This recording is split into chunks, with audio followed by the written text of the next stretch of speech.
We know that women apply these products either daily or periodically in order to become fair.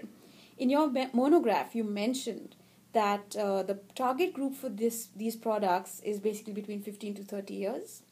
And I was wondering if in your research with women, you have found, you've gotten a sense of what kind of feelings women draw about themselves based on their dark or brown skin color. Yeah. So in talking to women about this, first I discovered that it's actually very emotionally hard for them to talk about it, and you have to sort of ask many questions, and as an interviewer you have to be prepared to deal with the level of emotions women express. So the kinds of things women talk about are that they feel less than whole, they feel incomplete, they feel deficient, and they feel in some ways marginalized and cast out. So, for example, a lot of women would talk about being teased in school for being really dark skinned.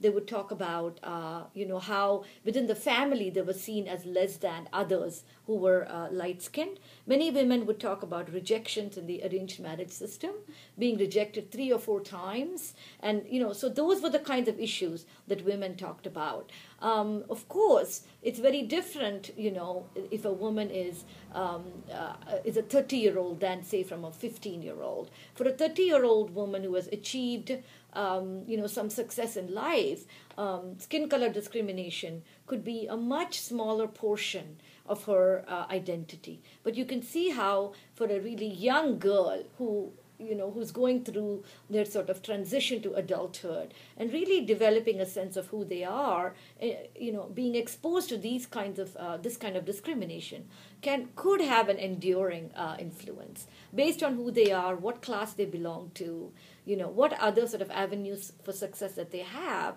Skin color discrimination can have, a differential impact. Mm-hmm.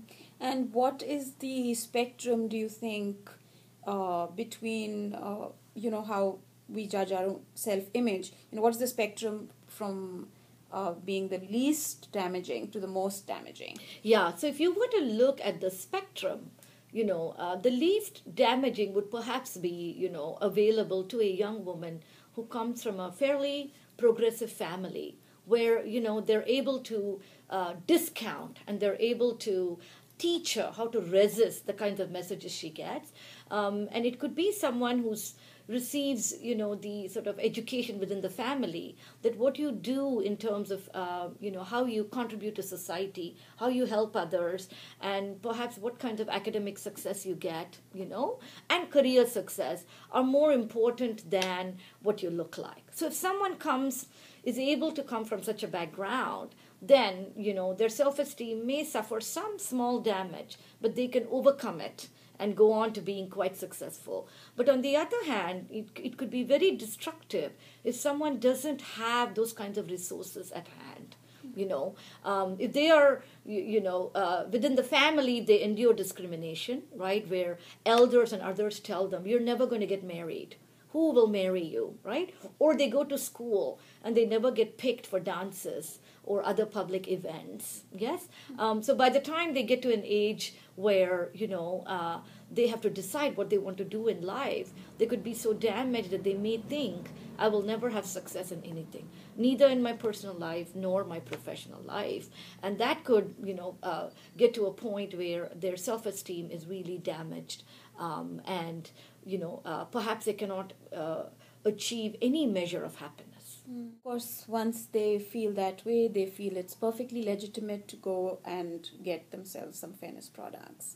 And we have seen that there's been a substantial increase in these products over the last decade or so. Could you talk a little bit about how the industry has expanded and from when it first started? Sure. And it's sort of a interesting personal journey for me as well. That in the 70s, when I was a young girl, there were probably two creams on the market, Vico Vajradanti and Fair and Lovely. But since India has opened up and liberalized its economy, skin lightening cosmetics are the largest sector of the cosmetics industry in India. So about 40 to 50%. So first is that they've expanded and become a huge portion of our, cosmetics industry. The second way in which they have expanded is that while there used to be two creams, now the product range has had a dizzying opening up. So not only creams, you have shampoos, body washes, face masks, you have oils, body oils, including body oils for babies that claim to lighten skin. So the product range has really expanded. Third is that the number of companies who are involved in this business has also expanded. So you have multinationals like, Avon and Clinique, Estee Lauder, etc., who have come into India to sell, and Revlon.